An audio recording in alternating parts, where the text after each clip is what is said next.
Warning, this video will contain subject matter that some people may find upsetting. Discretion is advised. You know what? Yeah, that's come out really well.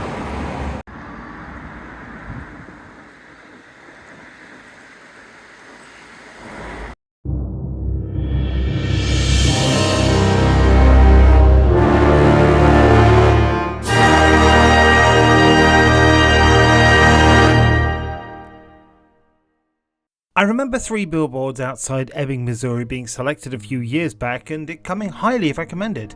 I've never seen this one, but after one viewing of the trailer, I'm looking forward to this, more so than any other film for a while. Coming highly recommended, Oscar buzz and a trailer that grabbed me, let's get right on it. Here's my review of 3 billboards outside Ebbing, Missouri.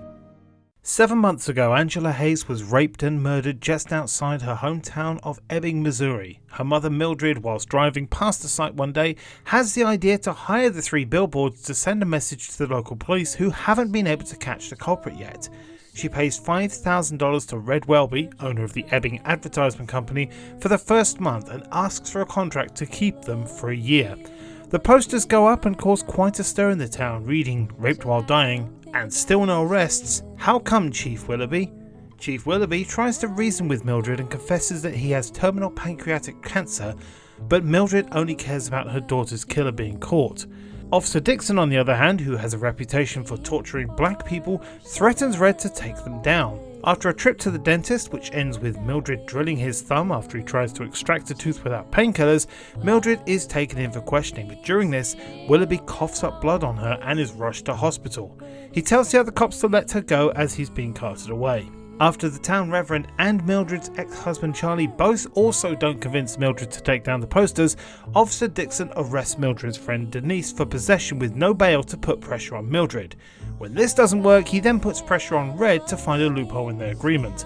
Red says he needs another $5,000 to continue, but just as Mildred is about to struggle to find it, a messenger delivers it in cash to pay for the next month.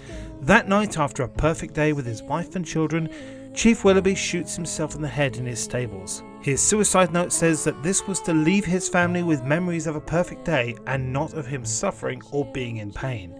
Chief Willoughby's death triggers Officer Dixon to assault Red and his secretary, as well as bring a mysterious man into Mildred's shop, intimating that he may have been the one to kill Angela, but he leaves shortly after Mrs. Willoughby arrives to give Mildred a note from her late husband. In the letter, he apologizes for not catching her killer and says that his suicide has nothing to do with the billboards. He even paid for the next month for her. Officer Dixon is fired by the new chief of police on his first day and reacts by burning down the billboards. Mildred takes revenge by throwing Molotov cocktails at the police station, not knowing that a drunk Dixon is inside, reading a note left to him by Chief Willoughby, which says that he believes that Dixon could be a great detective if he uses love instead of hate. Dixon is badly burned and rushed to hospital, with local car salesman James covering for Mildred. After Mildred puts duplicate posters back up, a burned and broken Dixon drowns his sorrows in a bar where he overhears the mysterious man talking about a rape he did around about the time of Angela's. Even in his drunken state, Dixon manages to get the Idaho license plate from the man's car and gets in a fight with him to get a DNA sample. He informs Mildred of the update the next day, but unfortunately it wasn't him. He wasn't even in the country.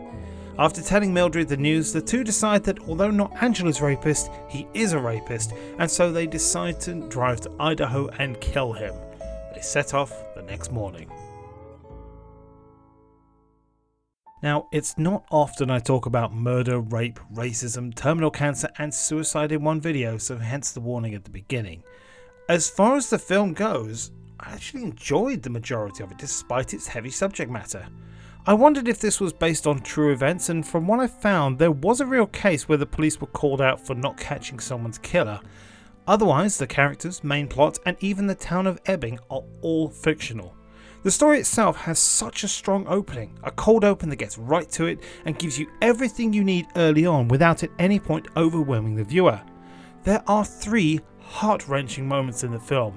The first is about 30 minutes in the only real flashback of the film, where Mildred doesn't let Angela use the car the night she's killed. Her last words before leaving the house are, "I hope I get raped," to which Mildred replies, "I kinda hope you do too." What a thing to remember about your last interaction. A conversation that would eat away at someone for such a long time afterwards. And it kind of goes some way to explain Mildred's tenacity and perseverance, as well as Robbie, Mildred's son and Angela's sister, who is taking his sister's death completely differently. He actively hates the Billboards because it's a constant reminder of how she died. I love the fact that one tragic incident affects them both in different ways. Mildred's obsession with justice, which morphs into outright revenge by the end, means that she distances herself further from Robbie as time goes on. The depth here is brilliant, and whilst I'm handing out praise for character work, Chief Willoughby is so much more layered than you initially think. My first impression is that he would be a complete arsehole that will say anything to get the result he wants. I half expected his cancer confession to Mildred to be made up, to be manipulative, but no, it was real. The interrogation of Mildred after the assault on the dentist has Willoughby go from bad guy to sympathetic in seconds, and by the time his wife reads the suicide note, I cried. This might be because of personal reasons, but it was effective nonetheless. The third and final heart-wrenching moment is when the film builds up that the suspect has finally been caught, only for it not to be the man. Unfortunately, that leads to what I think is a pretty weak ending, where Mildred and Dixon drive over 1,200 miles to Idaho to maybe kill the rapist. I understand he's a proxy for Angela's killer, and it does give them a measure of control, but as a fictional narrative, I want to know if they went through with it or not. Did they kill him and give in to revenge? Convince him to turn himself in? It's unsatisfying. I also don't know how to feel about Officer Dixon's story arc. Sam Rockwell does a great job in portraying this character who is drunk most of the time, but the film tries to have him redeemed from his past crimes, which includes racist torture, because he did what he should have done from the start.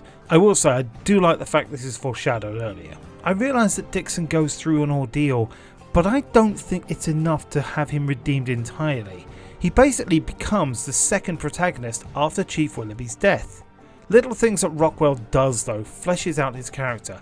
The one that stands out to me is after he's been burnt, he's really wary of the flames from his own lighter.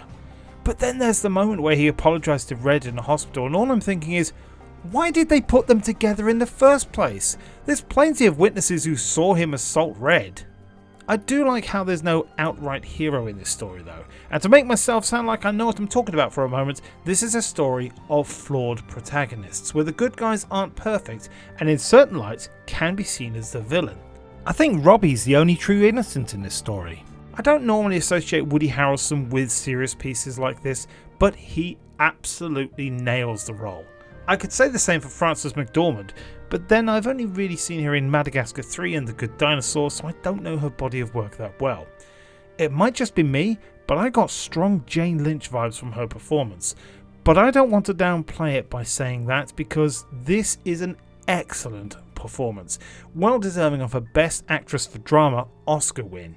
3 Billboards also won Oscars for Best Motion Picture for Drama, Best Supporting Actor for Sam Rockwell, and Best Screenplay. It was also nominated for Best Original Score and Best Director. 3 Billboards is a great film with heavy tones, and it handles some of them really well, and some of them less well. I'm not a big fan of what they do with Peter Dinklage's character James. I suspect that having him be the punching bag of the town, covering for Mildred for the arson, and then finally have him go out on the date with her only to be basically ignored, was there to highlight Mildred's callous nature and one-track mind.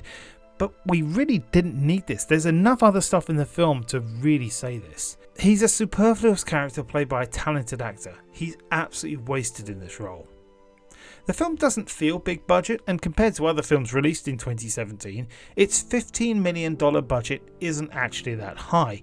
But then when you're using a small town for 33 days, you keep costs down. Funny enough, the town used for Ebbing, Missouri is actually a town called Silver in North Carolina. The locals could watch filming and be extras provided they weren't disruptive, and Woody Harrelson would take photos and sign autographs during break. It sounds like a really fun time.